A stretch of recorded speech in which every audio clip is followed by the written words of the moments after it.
843 TV, where the Lowcountry comes to speak.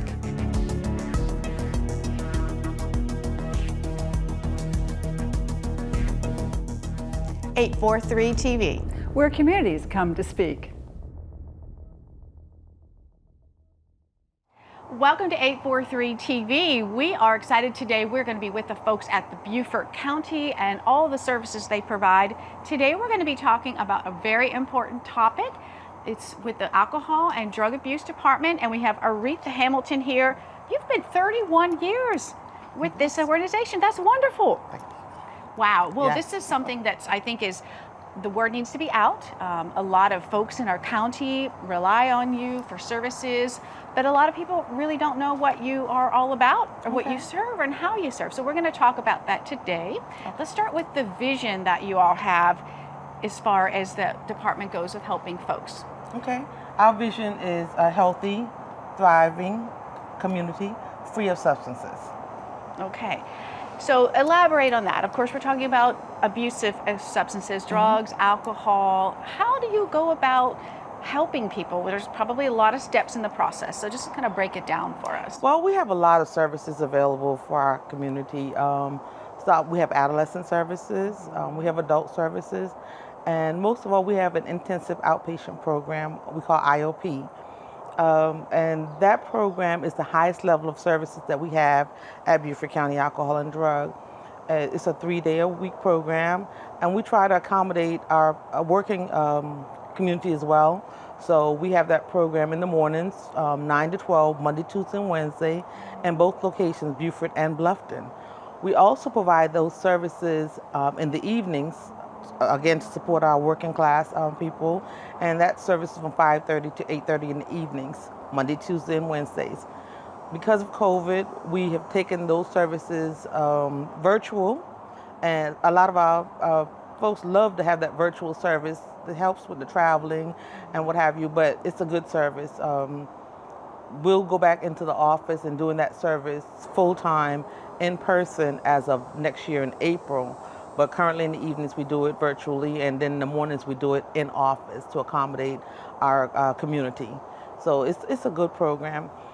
We also have ADSAP, which is our Alcohol and Drug Safety Action Program, and that particular program focuses on people who've got DUI offenses.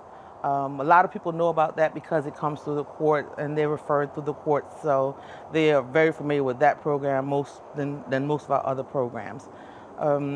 Our adolescent services, we are in the schools, we help out, we make referrals to the guidance counselors, they make referrals to us. We have a drug court program where we team up with drug court, they make referrals to us, and we see our folks in that program. And we also do what's called commitments. So a family member may be having a problem, experiencing problems with family members, and they don't know what to do, how to help, and they come in and say, I've heard about your judicial commitments, and that's where the person is really refusing services, but they're deteriorating.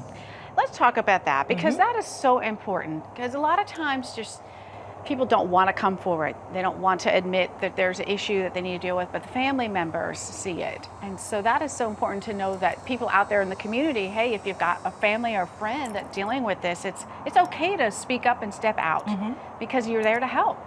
Yes. Yeah. Yes. How long, and the adolescents you mentioned, sad to say, we're talking about teenagers and the school. So do you work with, they said guidance counselor, so the school district is a good partner for you to help identify needs and working with them as well? Oh yes. School district guidance counselors, teachers might recognize some problems with an adolescent, and they'll make a referral to us, even to just do an assessment to say maybe something else may be needed, peer pressure, what have you.